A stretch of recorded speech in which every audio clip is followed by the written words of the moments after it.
Hey everyone, it's Jonathan, and welcome to the finale of this year's series of Alice in Wonderland episodes.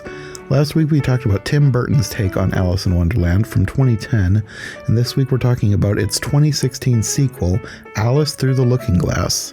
Once again, I want to thank Simone Full for her awesome Alice-inspired avatars. I will have a link to her Instagram if you want to follow her. Seriously, she is amazing. I'm joined as before by Katie and Jenna, and I think I exhausted all introductory material in the previous episode, so let's just get right into this one.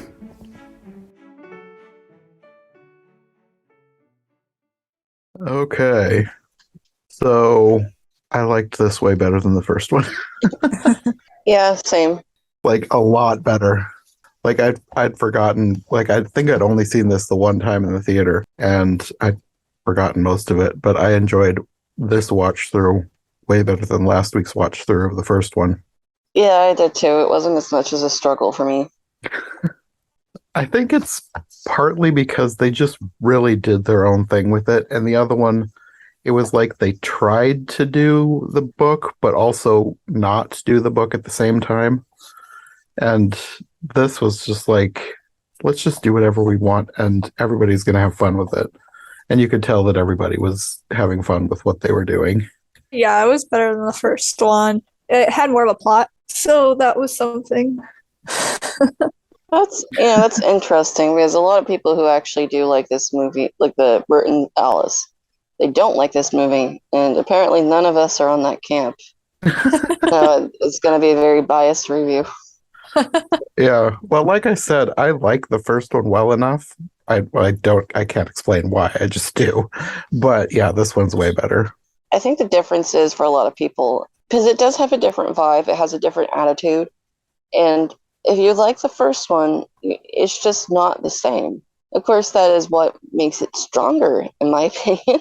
Mm-hmm. But some people like the Burton phoning it in fairy tale thing, so it's okay. Sorry, I think Burton's kind of phoning it in the first Alice. This one, he had no involvement beyond, having made the first one, and it was technically his Alice. That's it. Yeah. Yeah. Well, I'm wondering if the new director just really liked the story more than Burton did, because in a way, like, this is totally not Through the Looking Glass at all.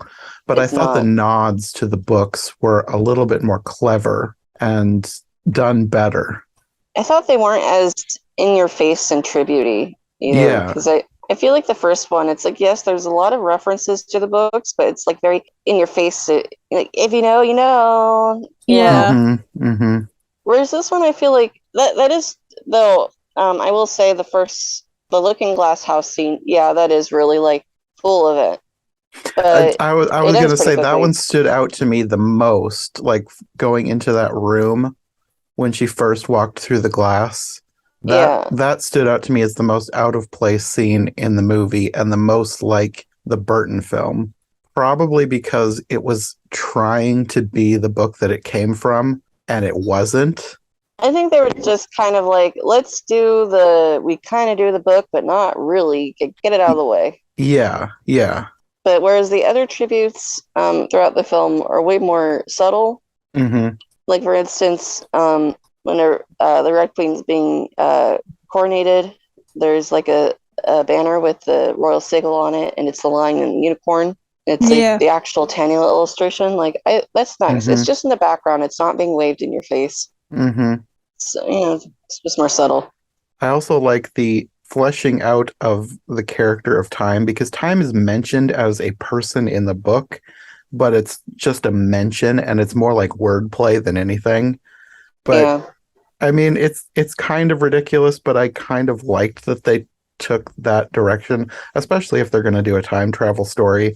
Why not take that mention from the book and turn it into something bigger? I kind of liked that. I might as well mention the reason why I don't mind this movie as much as the first. There's a lot of people, might be, well, you're a purist, you don't like plot. And it's like, no, that's not the case. I'm actually the kind of Alice adaptation person where I actually enjoy when people use Alice to tell new stories. Mm-hmm. Because I think I do understand it's not like the easiest story to adapt, but I think it makes really interesting material when you do different things with it. So in this, the reason why I like it more is because I feel like this movie uses the books as a natural starting point. Like, I feel like the plot makes more sense of Alice. It's not this weird war story just with Alice in Wonderland forced in. True, it's more of a time travel story than an Alice story. I will admit that. But it just feels more natural to me, especially since time is mentioned in the books. I really like that. I feel like they try to retcon a lot of things from the first movie. Yes, they definitely did. Yeah. And, like explaining why the Red Queen has a big head, that kind of stuff. But it feels more like, I don't know, it just feels more considerate, if that makes sense. Yeah, I can see that, yeah. Yeah. I don't know, I like the vibe of it more. It doesn't look like dirty either. Wonderland actually looks really really nice. Yeah. Yeah. I think when I'm thinking back on these films, I think before last week, I think this is the movie that I'm thinking more of the aesthetic from, because even though I did like some of the initial scenes in the last one, I would say it's kind of like supposed to be beautiful decay. Like, I know you hated it, but when she first walks into Wonderland and everything's kind of, it's like part dreary, part colorful. I do like that. But then after that, everything just gets grayer and grayer and grayer. I think I was actually thinking more of this film than I was thinking of that film. I think my memories have kind of conflated the two. And this one has the aesthetic that I really like. It's very colorful, really creative, and it's way better than the first one. Even though I do like that initial scene, the melding of the two, for the most part, the movie just does get grayer and grosser looking. I mean, it's supposed to, because it's supposed to be like desolate, dystopia, whatever. But this one is way better in that regard. It's like the first one had the gothic aesthetic, and this one's just like, you know what? The director's like, I didn't feel it. Yeah, this feels like you're in a Wonderland. And I could actually see why someone might consider staying in this one. Yes. Canonically, I suppose you could say it's Wonderland after it's healed from being war torn. Yeah. But let's be real, the director probably hated how it looked in the first one.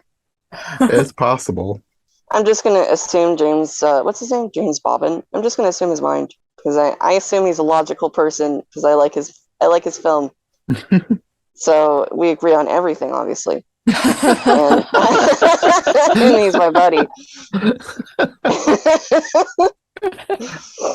And I think another thing I do like about this film is it feels more like it has to do with Alice herself, because the first one, it really felt like she was just there. Yeah. And you were being told these things about her, but she was very reactive. She wasn't really she was very passive. Yeah, and part of that had to do with the fact that she thought she was in a dream and she just didn't really care about anything because of that. Whereas in this one, like, I feel like in this one, it kind of sets it up more that she was grieving really bad in the first one. Yeah. It kind of retcons the first one. Oh, and I appreciate that. I can see that. Yeah. Because there's a lot to do with her father. Yeah, there's a lot to do about her father. And so, like, retroactively looking back, you'd be like, oh, she was depressed, Yeah, depression was like a huge thing in this movie. Yeah, but the thing that bothers me is just, I feel like that actually would have been a really good theme for the first one. Yeah, it would have. And they just didn't do it. Yeah. Yeah, I agree. And so I really like that. I really like the theme of grieving in this one, because, TMI time, my own dad passed. So it's, I've been there, and, you go through a lot of coming to terms with the new reality. So I guess that they introduced this kind of theme in the sequel probably does hit a little close to home for me and makes me like it more because I can identify with it. But even if it didn't, I still think just giving Alice some more humanity, more presence, adds a lot to just being able to relate to her. And then I also feel like grief goes very well with Alice in Wonderland, even though, like, I am going to say the original books, at least Alice Adventures Wonderland, the first book, had nothing to do with grief. A lot of people feel like the second book has some themes of grieving because Carol had lost his father shortly before he had written that. And certainly you get a lot of like melancholy tones from the poems in that book. And I know one person I spoke to, I forget who, but he said that he thought perhaps they added the grief theme because of that theory. And possibly, I think it was really they were trying to retcon why she was so bland in the first one. But anyway, I guess what I'm trying to say is I feel like this movie is more, it's the journey in the movie is more symbolic of Alice's own journey internally. And I appreciate it. Yeah. And I think it's also just better written too. That's a bit sad, considering Linda Wolverton is the screenwriter for Beauty and the Beast. Which one did she write? The first one? Yeah, the animated Disney movie. Well, I mean, of these two, did she write the first one? Oh, she wrote the first one. I don't know Okay. who wrote Through the Looking Glass. Hold on. Let's see who wrote it. Oh, she wrote this one too. Okay. Well, she did much better. Okay. I can see why people like her work. Now I'm wondering what the heck happened in the first one. The thing is, I've done no research for these films because I'm so not interested in doing that. But my gut feeling is Burton. Probably something happened there. It could be. And I think they were just really leaning too hard into the chosen one war hero story. Yeah. And I mean, it's not bad. Like, I wouldn't say, I mean, I know I'm in the minority. I know I'm in the minority. I don't think it's bad. I don't think it's amazing or anything, but I think they leaned way too hard into the chosen one hero thing. And I don't think Alice in Wonderland needs that. And I think that's where it suffered the most. But this one didn't have to do that, so. The thing that's weird for me, I feel like the first one is supposed to be about identity. Yeah. Like figuring out who you are and knowing who you are. But I feel like it doesn't do it right at all. No, especially not with the whole destiny predetermined thing. But yeah, that's where it makes no sense. It's like, you can't tell me this is about identity when they're literally telling her who she needs to be. Mm-hmm. So what's kind of interesting in terms of the sequel, I feel like the sequel is trying to set up that actually she was supposed to have gone back in time and done these things. So when the characters meet her in the first film, they keep saying the wrong Alice and stuff because she's not acting like the one they already met. I don't really know if that's what they were meaning or not, but I think it could be another retcon. I think it's a retcon. I'm calling them out. At the very least, it seems to be implied Hatter's like, I'd know you anywhere, and that's why. Yeah. I feel like it kind of retcons the first movie too, that he's the one who identifies her the most because he spent the most time with her. Mm-hmm. It's still stupid, don't get me wrong. It's I'm not going to sit here defending the movie's stupid choices. It's still dumb, but I mean, they tried. Yeah. Hey, you guys have any thoughts you want to bring up? Well, what did you think of all the real world stuff? Because you have the film picking up some years later. Alice has been on a multi-year sea voyage. I will say I appreciate that they actually included a scene where she's competent. Because that's like my biggest complaint about the first one is that you get no inkling that she wants to be a businesswoman or a ship's captain or whatever. There's absolutely no inkling at all. I will say the only thing I don't like about it is I don't feel like I believe it with this actress. Mm-hmm. She just kind of seems confused the whole time to me. And I don't know, people could disagree, and that's fine. I think I would believe it more with another actress is what I'm saying. Mm-hmm. But they were kind of stuck with this casting choice from the first movie. And she was casted to be confused. I suppose, yeah. I don't know. I feel like I feel like the actress herself doesn't believe she's really doing it, but I don't know. That's just me. I give them a point for actually showing her being competent because that was my biggest problem. Mm-hmm. Well, I liked that they brought back pretty much everybody, other than the people who are now dead. Like her mother, the Ascots. I guess I had completely forgotten that they were still in this movie. Like I said, I only seen this one time, and I completely forgot the Hamish subplot, even though it kind of, the whole thing kind of revolves around that. The real world story revolves around him. I forgot he was back, but I was glad to see that they got everybody back. He's just kind of a forgettable character, to be honest. He is. He is. He's a very dumb villain. Yeah. He's so very snivelly. Very shallow. Like, Yeah. there's not a lot of motivation to him, which I guess is the point. Yeah. I don't know. But then it's like, oh yeah, and then her mom's like, oh yeah, I've like sold my house to them to kind of force you to give up traveling the world in your ship. Oh, that's okay. I didn't like how easily that was glossed over in the end. Yeah, I felt like there should have been more. Did they explain why she did it, or was it literally just because she didn't want to go adventuring anymore? They didn't really explain it. I was kind of wondering if maybe giving her the benefit of the doubt, maybe she thought Alice was dead and that was her only way to get money. I don't know. No, I don't think so. I think she did it. Well, for one thing, I do think she was probably preyed upon by Hamish a little bit. Oh, probably. Yeah. But I think it was meant to be, my daughter is supposed to be a lady of society. When she's back home, she needs to go get married and settle down. Mm-hmm. She shouldn't be on these trips. And then in the asylum, I do think the asylum part is really, really stupid. I will say that's a really big flaw of the movie. But the asylum part is supposed to redeem her mom, right? Like, she's like, oh, I don't want my daughter to be treated like a lunatic and be drugged. Mm-hmm. Run, Alice. You know, it's like, I don't know. I just kind of like, it still feels a little glossy over to me. It does. Yeah. I thought there should have been more with that. And for some reason, like in my memory, the asylum scene lasted a lot longer than it did.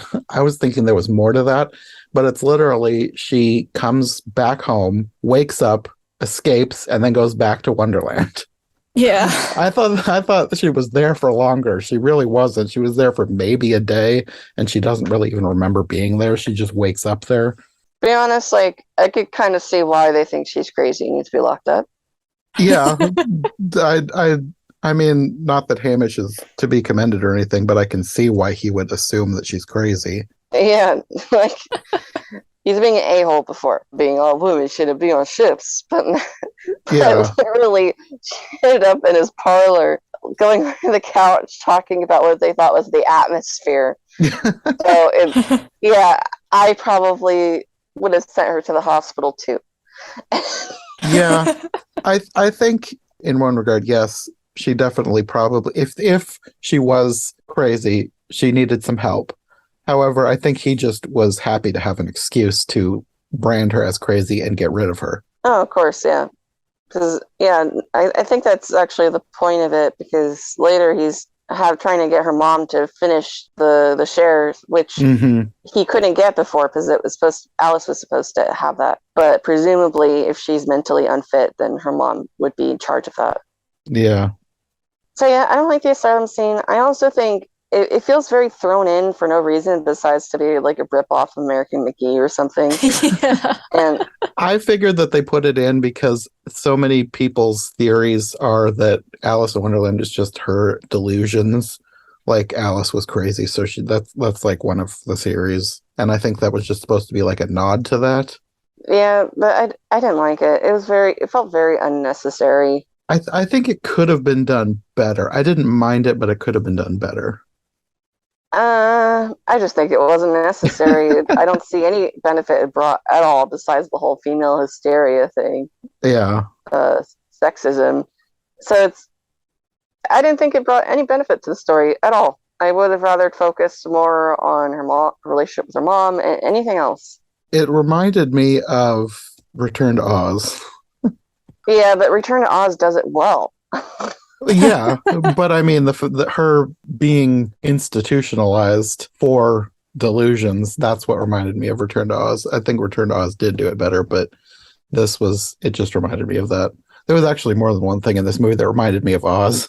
My thing also is Return to Oz. It's at the beginning. I guess technically it's at the end too, but it's not like in the freaking middle of the story. Yeah, no, that's another thing that I completely forgot about. I didn't remember that she was in Wonderland for half the movie, then she comes back and then is institutionalized and then goes back to Wonderland. I'd completely forgotten that they'd put it into the middle. It I thought feels it was at the so beginning. unnecessary.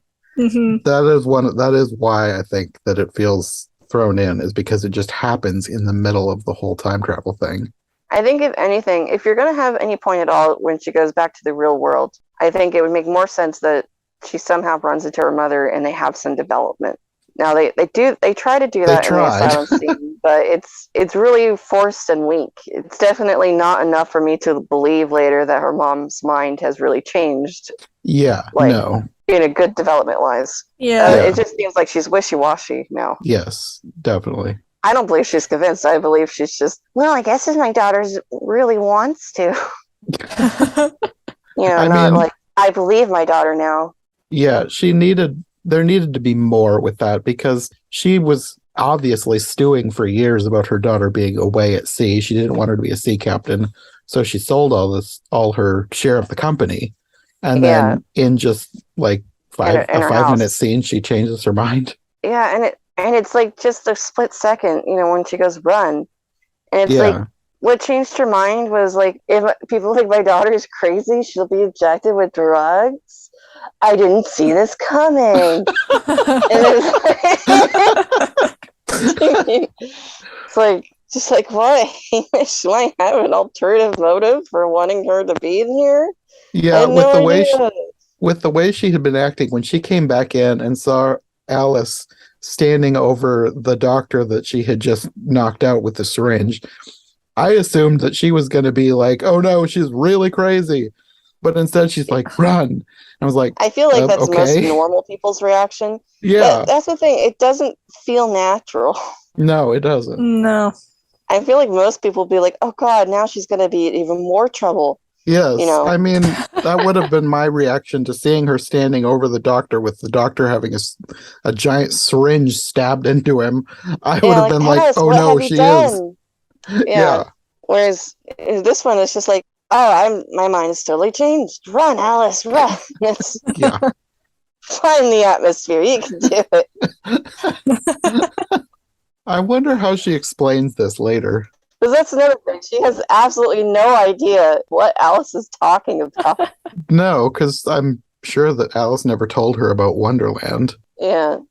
But she keeps going on about how, oh, you sound like your dad, so maybe Mr. Kingsley would just go on about atmospheres under the couch.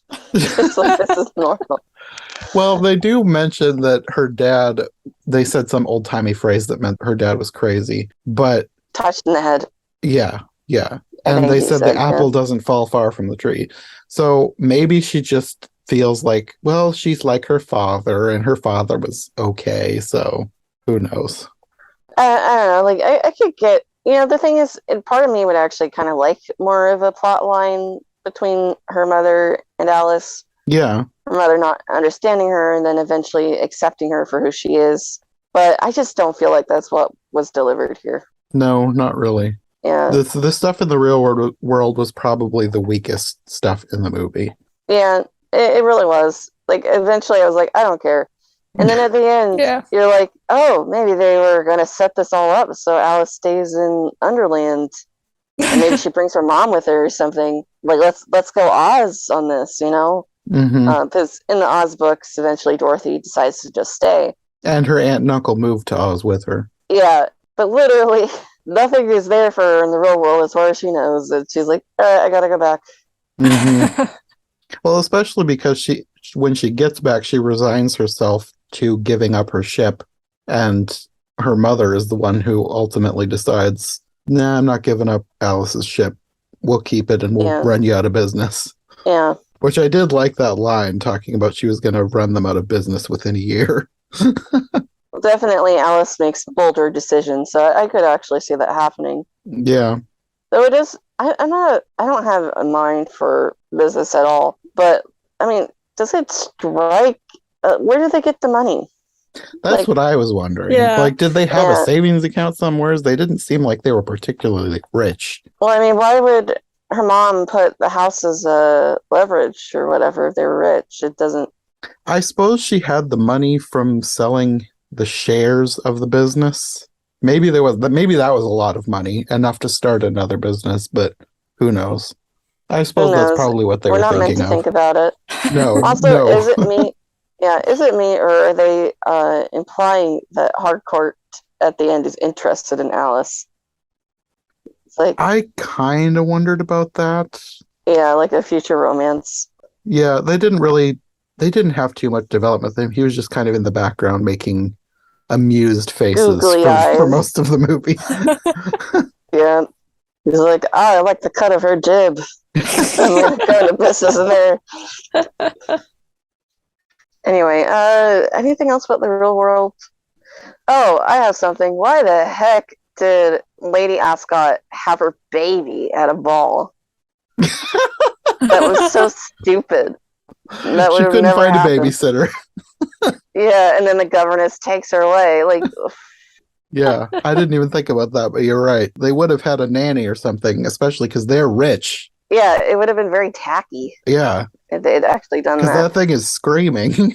Yeah, and she's just like holding it. Like, yes, the guests are fine with this. This is not a high class function. It's okay. It's like in modern day, she'd be the lady who wouldn't take her screaming baby out of the movie theater.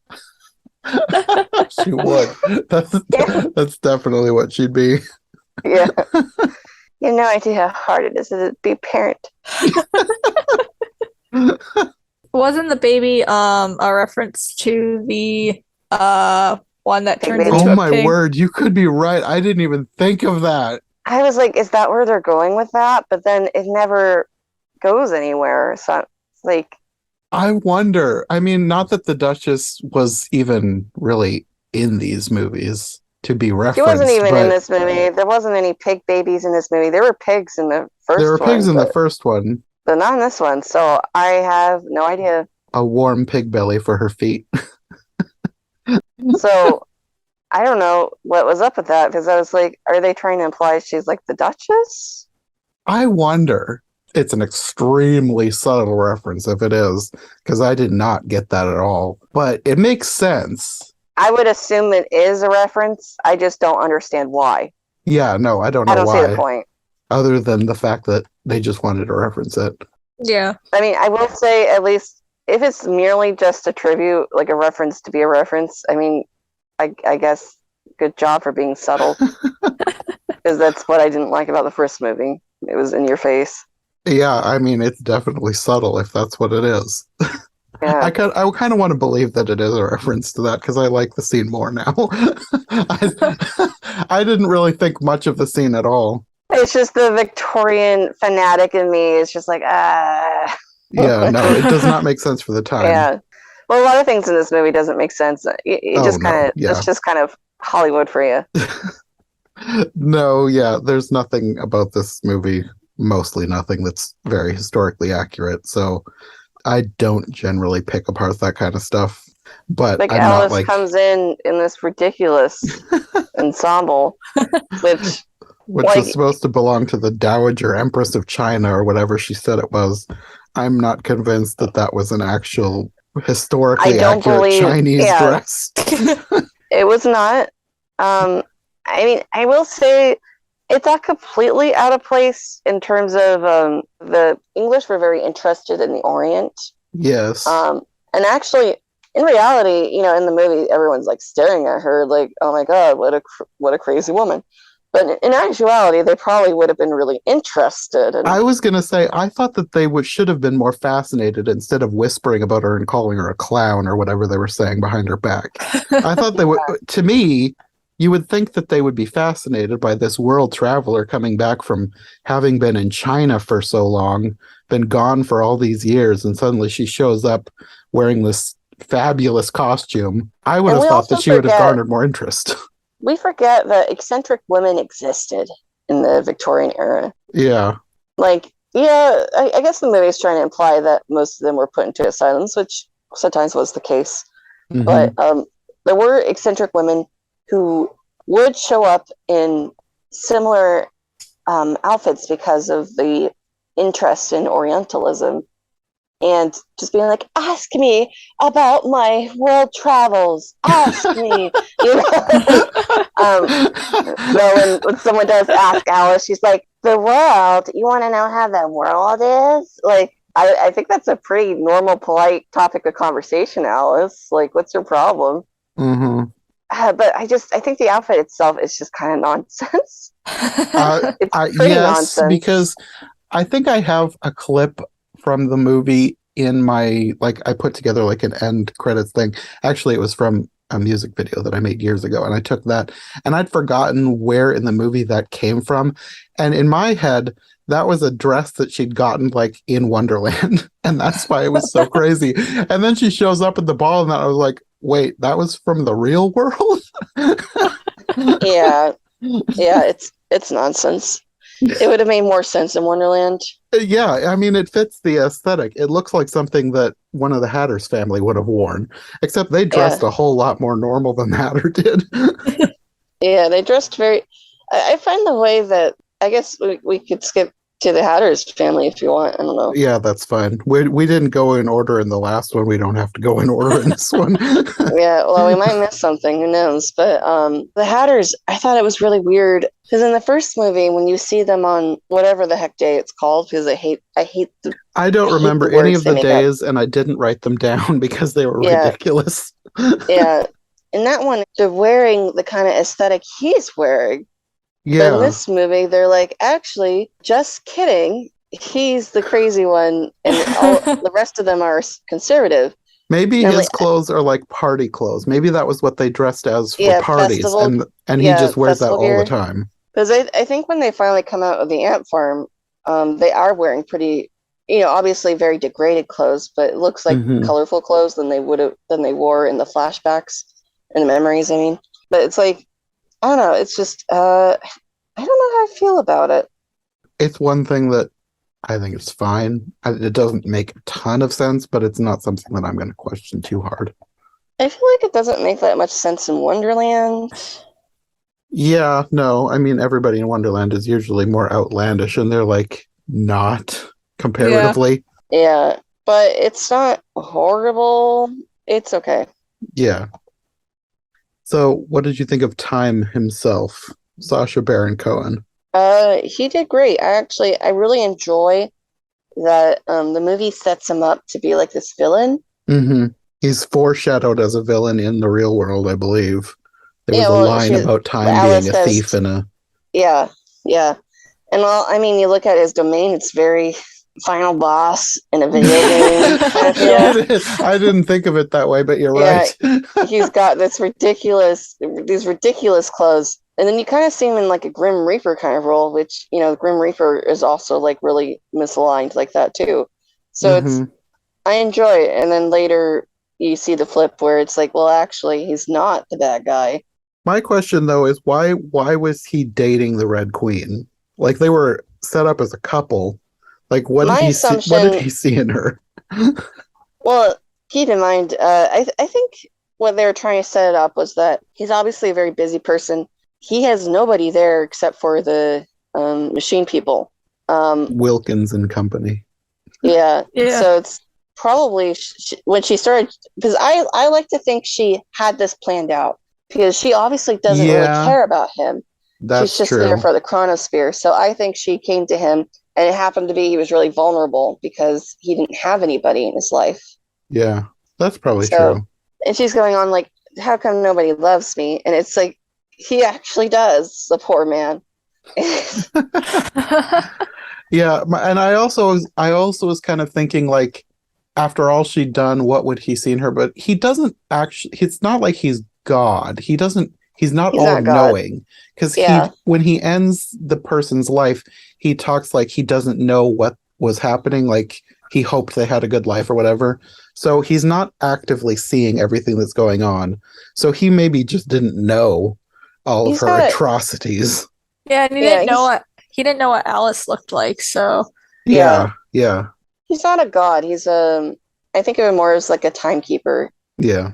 he's just a caretaker. Yeah. Anyway, I really, a little tangent, I really enjoy the clocks, the whole like pocket watch as a life thing, and then putting them away. Mm-hmm. And Alice holding her father's pocket watch as a symbolism of her holding on to her grief is really good. Mhm. I think a little obvious maybe, but I like it. I also kind of like that it sets up that Alice is an idiot.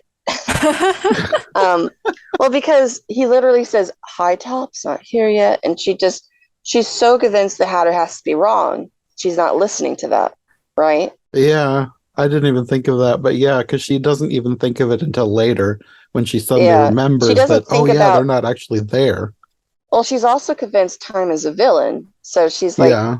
I can't ask him for information on the High Tops whether they're dead or not because he's not going to help me. Mm-hmm. But she's also convinced they are dead, so she's like, why would I ask? Yeah. Well, at that point, I can't really blame her for thinking that he's a villain because she already had that in her head, and then she hears him with the Red Queen, who she knows is a villain. So, I mean, what other assumption could you make than, well, he's dating a villain, so he's a villain? Yeah, I mean, it just shows Alice is kind of like a Gryffindor, right? She doesn't think with her head, she thinks with her feeling. Yeah, I can see you know that. I'm right. But I enjoy that it's set up that way. Like, heck, maybe even some people. I kind of wonder how many observant people the first time watching realized that he literally said "High Top's not here yet," because I didn't. I noticed it, but it didn't register in my head as important. Because at that point, I had also forgotten what the Hatter's last name was. Because in my head, he's just the Mad Hatter, and I know it's like Terrence or Tarrant High Top, and they have very ridiculous names, and I'm not going to remember. I did not write down any of their names because they're not that in my head. Like they're the Dormouse, they're not Mally Umpkin or whatever her name is. they're just the names from the book. Yes, something like that. And so I just wrote them as that in my notes. And so I'd forgotten exactly what the Hatter's name was. So even though he said they were not there yet, I wasn't sure that that's who he was talking about. So I didn't think about it as being important, even though it should have been obvious. Yes, it was important. Yeah. Well, it's said very casually, kind of like those. Yeah. Like a little detail that's not relevant to the plot, kind of way. Mm-hmm. I think I was too focused on the fact that it was in alphabetical order, and I was thinking that was kind of weird. I mean, like if not that you should like think too deeply about things, but like if it's the afterlife. Not that it is an afterlife, it's just kind of a record. Like, why is it in English alphabetical? It's like not something that you should think about. I got too caught up on the wrong details instead of the one that you should have been thinking about. Well, I think at least for the English part, if you notice, it says Underlandians. He doesn't take care of other places. No, he only takes care of Underland. The whole time thing is only to do with Underland. Like the time only because like you see the real world at the end when everything is like turning to rust or whatever that was. The mirror rusts, but the rust doesn't leave the mirror. It's only that world. And the time when she's traveling, she only time travels within Underland. She doesn't time travel within the real world because she goes into the mirror in the past and comes out at present her day. Normal time. Yeah. In present day, yes. So yeah, everything to do with time is only within Underland. He has no control over anything else. Which is interesting. Yeah. I mean, it makes sense for what they're setting up here.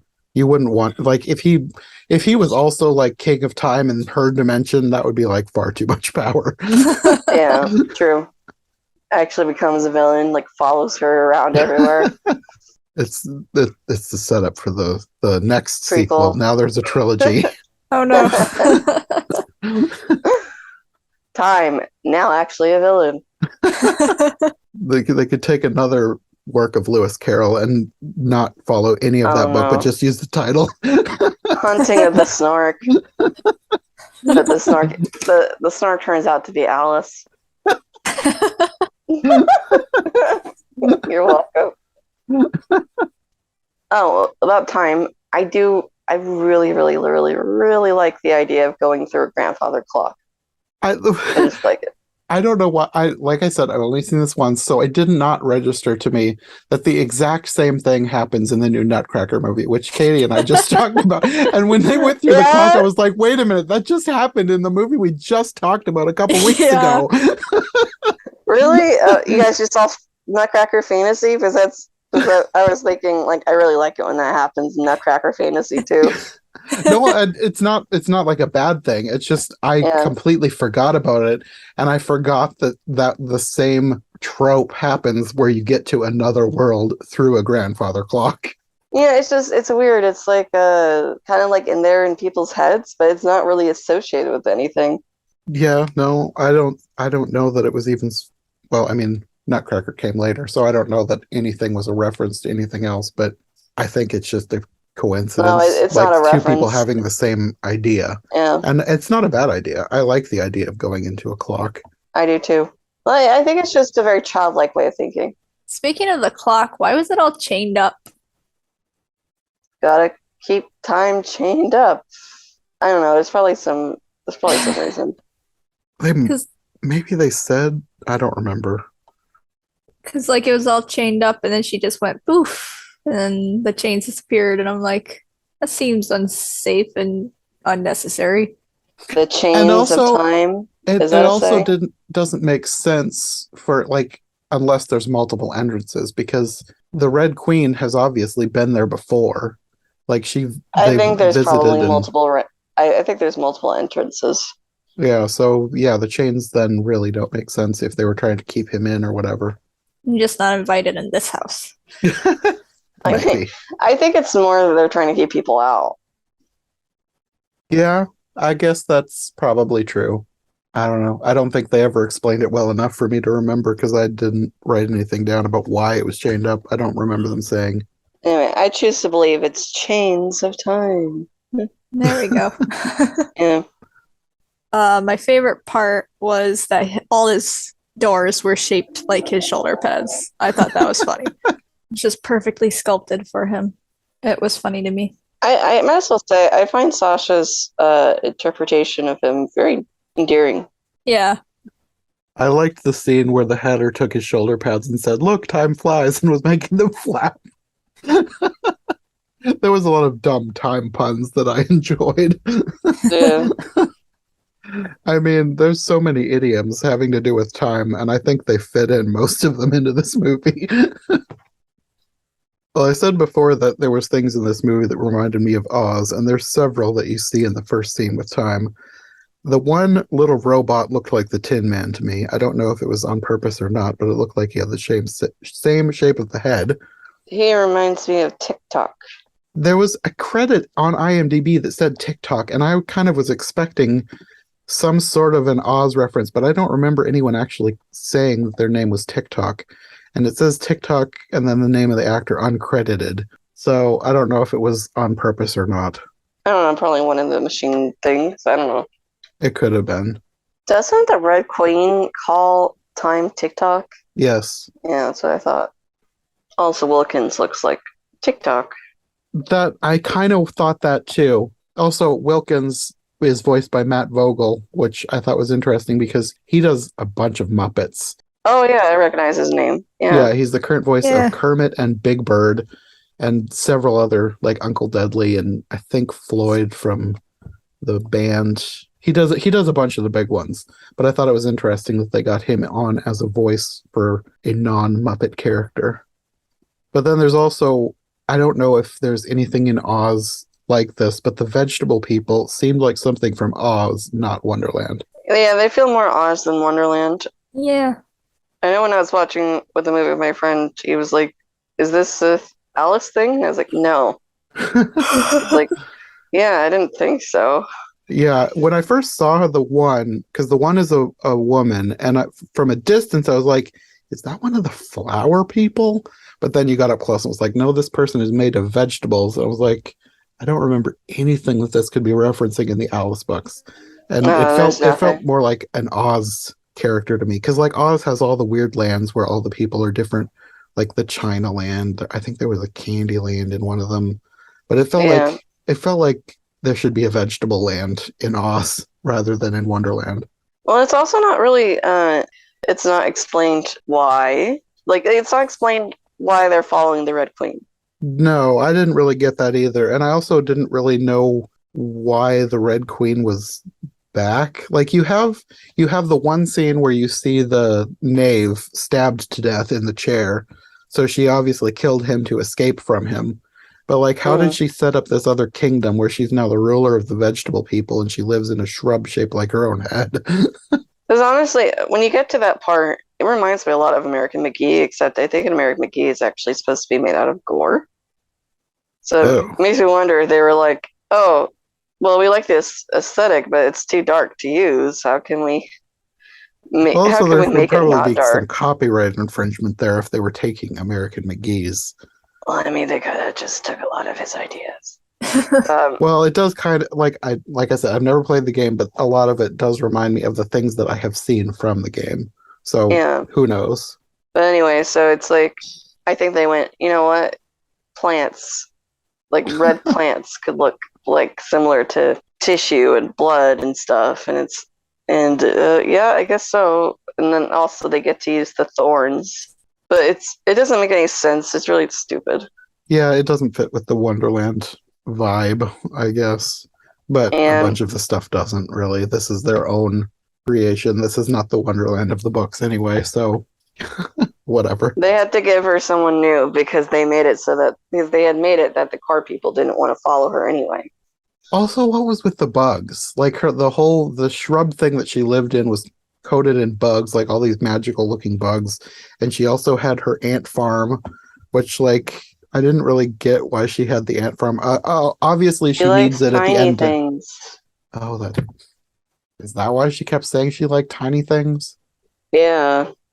That was weird. Like, because you didn't really get that in the first one's. Like, where did this obsession with tiny things come from? I would say she probably has like she likes unusual sizes is probably more accurate. I suppose, but she specifically was saying tiny things in this one. But yeah, I guess so.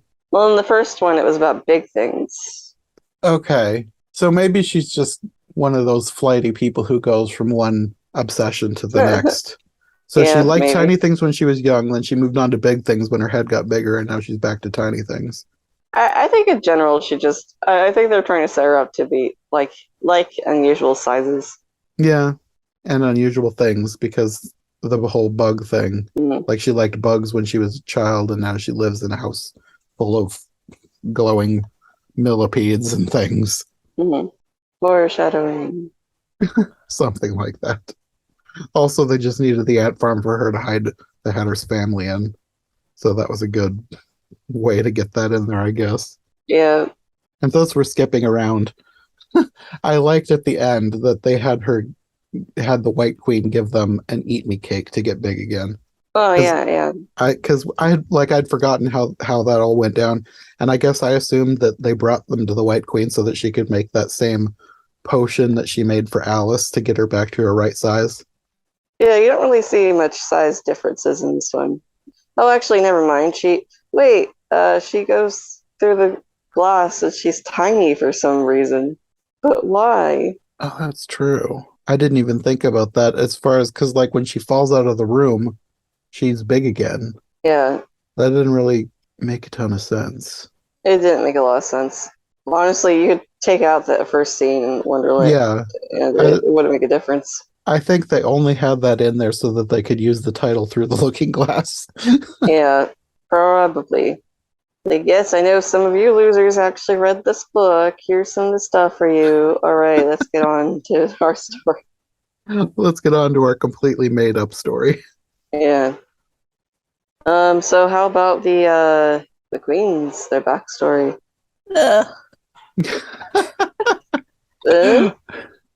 I thought it was pretty silly, honestly, because like it's just like, oh, my 11-year-old sister lied about something, and now we're gonna hold the grudge for like a million years.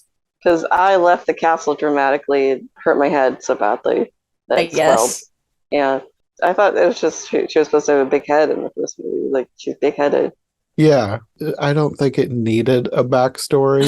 However, I think that they wanted to go for the whole redeem the villain trope that Disney's been doing so much recently. So they were like, we got to give her a tragic backstory so that by the end she can be good again. And the Red Queen didn't need that. I would have said just leave her rusted body in the past and then she's gone forever. And this one they make it so that the White Queen needs to be redeemed early.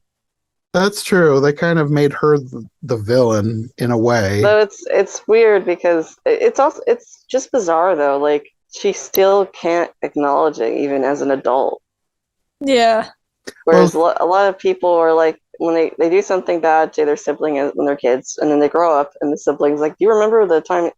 Oh yeah, yeah. I'm sorry. That was really not great of me. But she's just like, no. She does by the end, though, and I think that's. I mean, they wanted her to like apologize, and that's how the whole redemption thing comes about. Because the Red Queen's like, "That's all I ever wanted to hear," and now she's good again.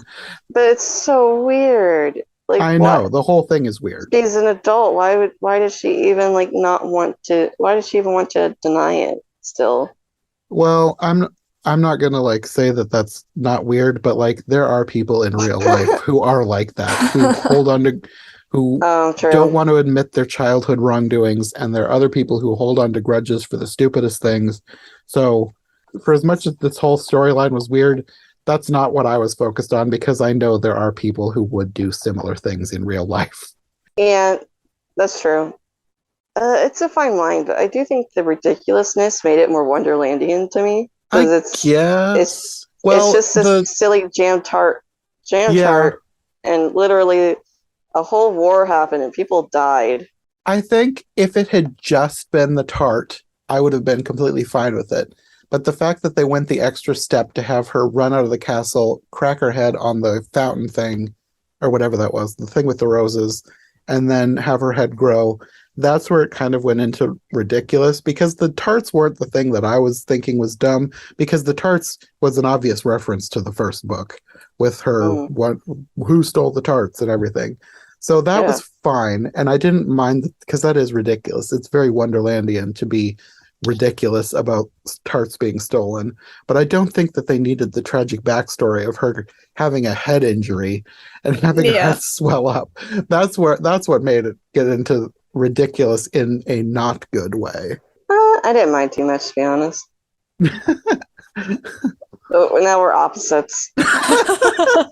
That's fine. I'm just like, it's fine, and you're like, it doesn't make any sense. It's overdoing it. I'm like, it's fine.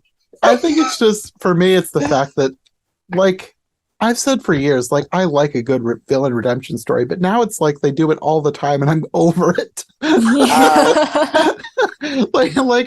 I used to love when they'd have a great villain turn good, but now it's like they do that all the time, and they have villains turn good for the most minuscule of reasons, and this is one of the most egregious because literally she just needed her sister to apologize, and now decades of murder are forgiven. Like she was a ruthless tyrant who beheaded a literal moat full of people. Like you have the whole scene, there's like how many heads floating in that thing? She's killed all those people, and now it's fine. Her sister apologized. Her dad was completely right. She couldn't run a kingdom. No, that's true. Her dad he didn't foresee that, I'm sure, but he knew that she was unstable. Yeah, you're still upset over this one thing. And really, even though the whole thing is forgiven now, I bet if they did come back and make a third sequel, they'd have her revert to her old tyrannical ways. Oh, I'm sure. Because we'd need a good villain, and where else are you going to get a good villain than have her be evil? I can't believe that not that they'll make another one, but I couldn't believe that she's good now. Like, even though they've made nice. I could see, what's her name, Miranda? Whatever. White Queen. That one I did write down. Let me look. I think it was Marana. I forget. I just called them the White Queen and the Red Queen. The White Queen, I will say, Because I feel like there are a lot of people who just want to love their family so much they forgive everything. Yeah. So, like, I could believe that. Yeah. No, Yeah. She seems definitely. wispy and weak enough to do that. That's very true. They didn't really have her be, they didn't spend enough time on it to get the sense that all is forgiven, but I could see her specifically wanting her sister back and being remorseful about the part she played in that to forgive her in that moment. And I know there are definitely people who are like, I did this wrong thing, and that excuses everything they did. Yeah. And it's like, no, it doesn't. Yeah. They didn't have to do that. Yeah. No, I think She that's literally probably what's going killed on there. people. Yeah. And not just the beheaded people, like that you had that whole scene of her sending the Jabberwocky in to fry that entire party. Yeah, And also keeping the Hatter's family locked up for years Yeah. upon years. she's like, I like tiny things. Like, that makes it funny. I kept these people imprisoned. Even though really it wasn't their fault. I was wearing a No. hairstyle that was not conducive to wearing this tiara. Yeah. No, that also was ridiculous. She must have had a ton of hairspray in because he tried to press that thing into her hair and her hair did not budge and the crown just broke. So like she had Yeah. industrial strength hairspray in that thing. I was thinking he should just put the crown on top of one of the little heart hump things. Yeah, I would have done that. Hair's not going down, just tilt it. Or like make a tiara, just stick it into the hair. Yeah, Yeah. that would be a good idea too. So why is she getting crowned and her sister already has a tiara? I think it was supposed to be two different things because they said it was her sister's coming of age, and then the crown was like symbolizing that she was gonna be the next queen. The whole political thing does not make sense. Like they're making this up Yeah. as they go, but I think that's what they were going for. Like it was like a double ceremony for two different things. Mm. May I imagine being the audience at that? Just like, oh, awkward. I think the audience probably was happy about it because they didn't seem to like her very much. Yeah. Well, that's the thing. Like, even if that Jan Tart thing never happened and the White Queen admitted that she shouldn't have done that, the White Queen would still be an awful person. I think the way they set it up, they're trying to say that she would not have been an awful person. Like, if she had never gone out and hit her head, she would never have had that traumatic brain injury. Because I think they're saying this brain injury is what made her the awful person that she is. Kind of like a disability, I guess. Yeah, something like that. I don't know. It's to be honest, I don't think they should have bothered. No, I'm it's kinda like- just another thing in the backstory that Yeah. they didn't need to add. Yeah. I'm kind of like, I don't really care. It doesn't bother me too much, but also they didn't really need to do it. No. Something funny about the whole time traveling thing is I guess every Underland character, they're like all the same age. I did think that too, because Yeah. she goes back to that one time and they're all like kid versions of themselves.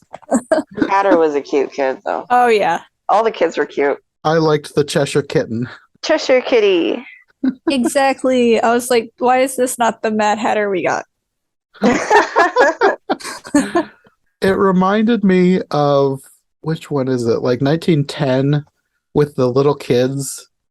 Do you know which one I'm talking about, Jenna? There's the one old silent movie where like everybody's played by little kids, and the tea party is one of my favorite tea parties because you have the little kids, like the Mad Hatter is a little boy, that's and like 1910. he's like shoving the dormouse into the giant teapot. I loved that scene. That was not a reference to that. It just the kid Hatter reminded me of that. Yeah, it reminded me of Muppet Babies. You're welcome. Just random baby sequence. Don't give Disney ideas. They'll make a spin-off. Oh no. Oh, that'd be so terrible. This is very random, but I liked when the queen seems like she's just killed his family, and she jumps on the Jabberwocky's leg and kisses it. It was very random. I liked how weird that was. I like that the family's taken away. She holds up her arm, holding up the half-broken crown and being like, revenge to nobody because they've been taken away. She doesn't know Alice is there. She's just giggling evilly to herself. Yeah. But by love, I mean I hate it. It's stupid. But I guess it would be in character for her. She is kind of stupid. Yeah, no, I didn't question it. It just seemed like something weird that she would do, giggling to herself and saying, revenge. Another random observation was that apparently the Hatter does not wear makeup. That's his actual skin, because he turns white when he's sick and dying. And then when she comes back and she says she believes him, all his makeup, or apparently not makeup, just starts flowing back in. His hair turns orange again. All of his colors are apparently his natural skin and hair tones. Yeah, that actually bothered my friend that they don't explain why that is, but they explain away her head, which makes an interesting question. Like, what's the difference? So for the Red Queen, it's not natural. Like, something happened for her to get the big head. Mm-hmm. But he just, like, was born with big eyes and developed the skin and the hair. Well, we need a third movie to have a tragic backstory for him where he was stricken with some sort of pox, and it was a magical Wonderland pox, and it turned his skin rainbow colors and gave him peppermint eyelids. Oh, there was a scene where his weird peppermint eyelids was falling off. Oh, was there? Yeah. I was like accident or yeah, I'm assuming. It was like it was slipping down. You could see the glue underneath.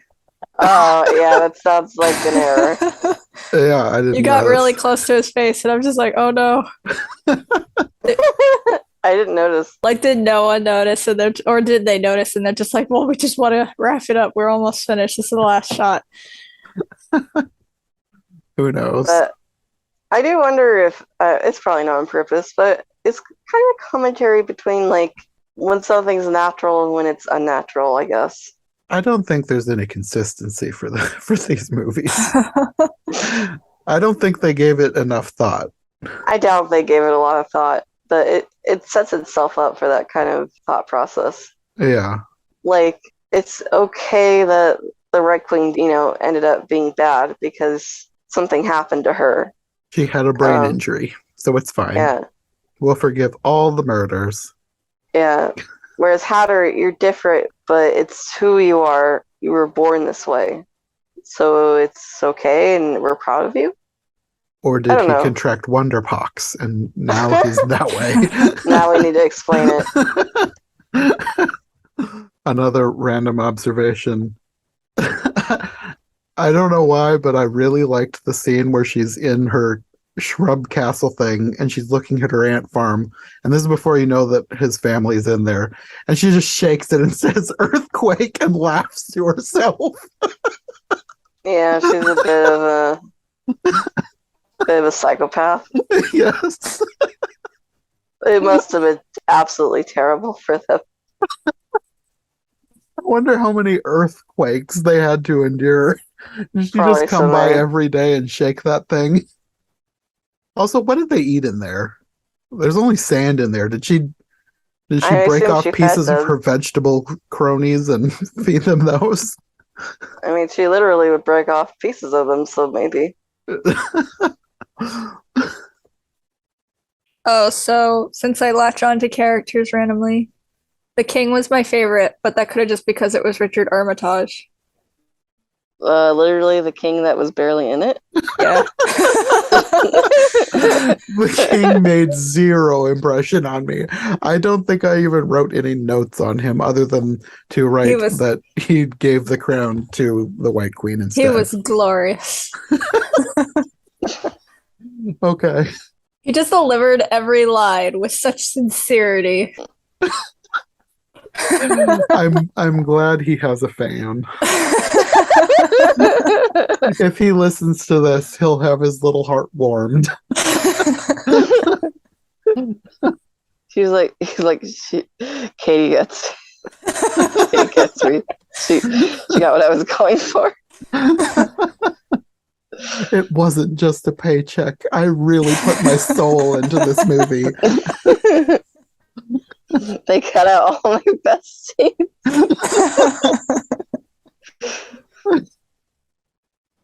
In a way, I think this movie just ties up the loose ends more nicely, that I don't really have anything to pick at. Mm-hmm. I mean, the petrification of time is it's very cliche of a time travel plot, kind of like you ruin time, you can't let anybody see past you. I don't know, that's kind of boring. Yeah. But they wanted a climax. Well, it's one of those things where it's like, who made these rules anyway? Like, why does all this, like, why does everything rust or whatever was happening to them? Why do they all break down and why does everything freeze?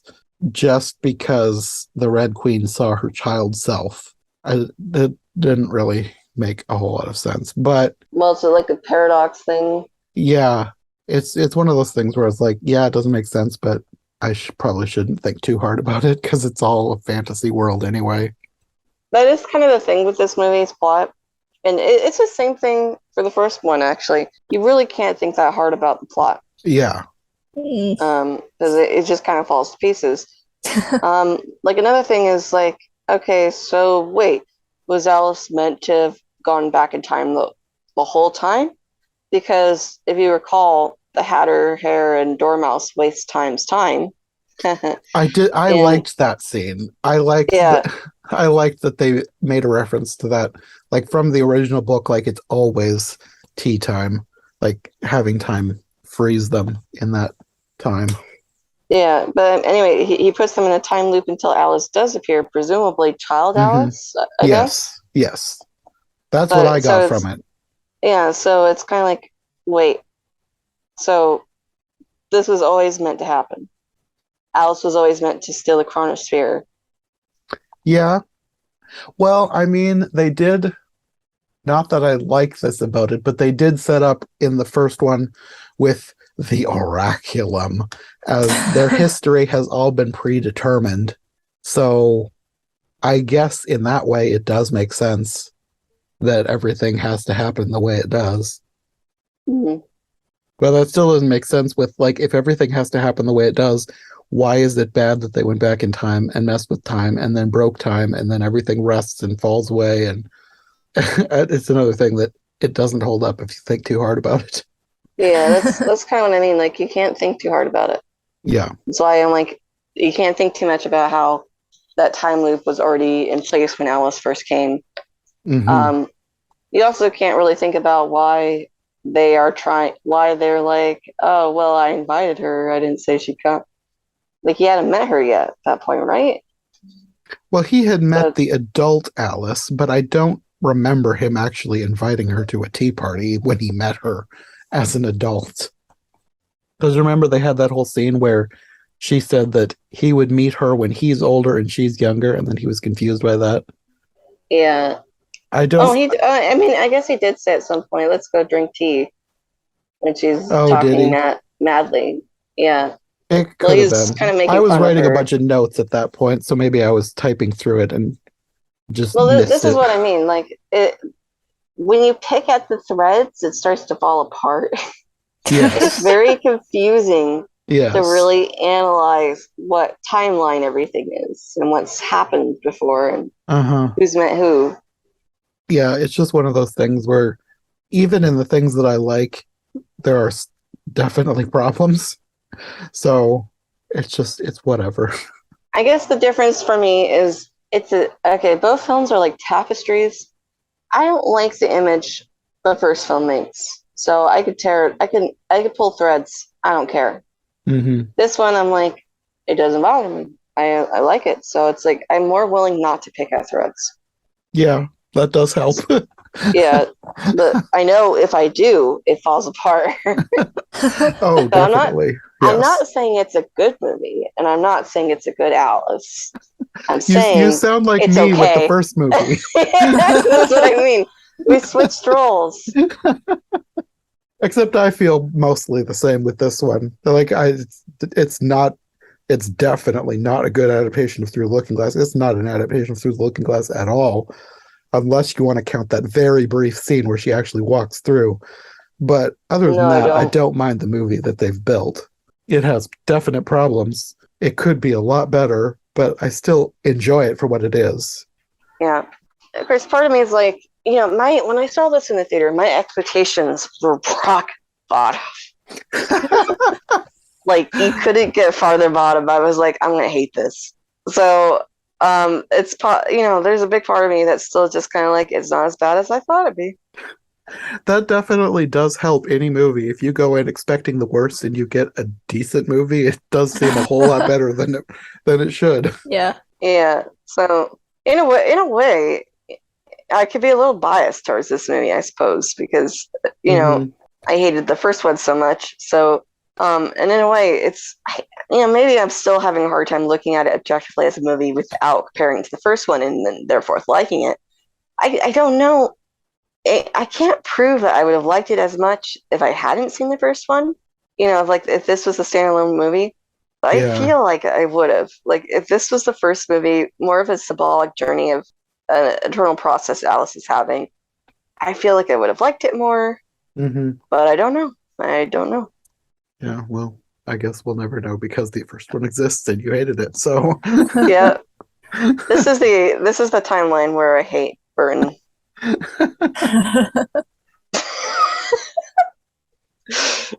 It's determined by this one thing that I did. You guys are welcome. Yeah, I don't think I have anything else to say. I guess my last thought is whenever the Mad Hatter said "my family" in his really high-pitched squeaky voice, My family. I was like, please stop. I did think he was a little bit too childish at times. It's like, yeah, I know he's like supposed to be slightly mad, but he seemed like, I don't know. I just don't like Johnny Depp, to be honest. I'm done with Johnny Depp. So I don't really care about the Hatter. I don't know if I liked him more in this one or the first one. I liked him more in this one, I'll say that. Okay. I like the idea of where they're going with this character. He has waves. Like, sometimes I like his performance better than others, I guess. Mm. But I do like how weird he is. Like, that's one of the reasons why I like these versions, because I do like how weird his version of the Mad Hatter is. Mm.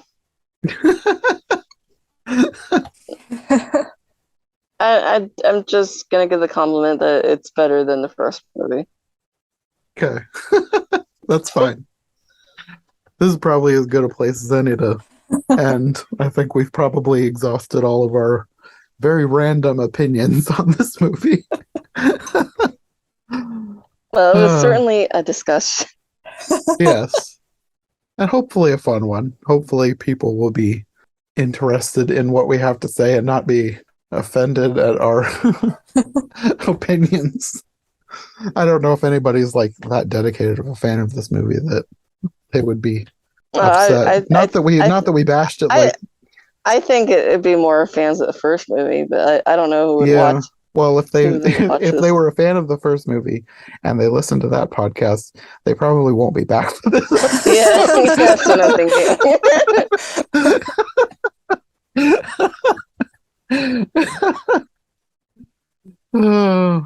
Okay, well, I guess until next time, do you guys want to let people know where they can find you if they want more? Jenna? Yes, I am Phantomwise on YouTube, and love-gift of a fairy tale on YouTube as well. And that's really all I'm active on. Okay. And Katie? And I'm Katie Draws Things on Twitter and Instagram. And I draw things sometimes. Okay. I will have links to all of your various locations. Awesome. Thank you. Well, until next time. Thanks for having us. Yeah. Thanks for listening to this episode of Every Version Ever. If you like what you've heard, make sure to subscribe on your preferred podcast platform or to the Every Version Ever YouTube channel. Make sure to follow my co-hosts as well. Any relevant links will be in the description for easy access. We'll be back soon with another brand new episode, so thanks for listening, and we'll see you next time. Come along and pass through the looking glass into Wonderland.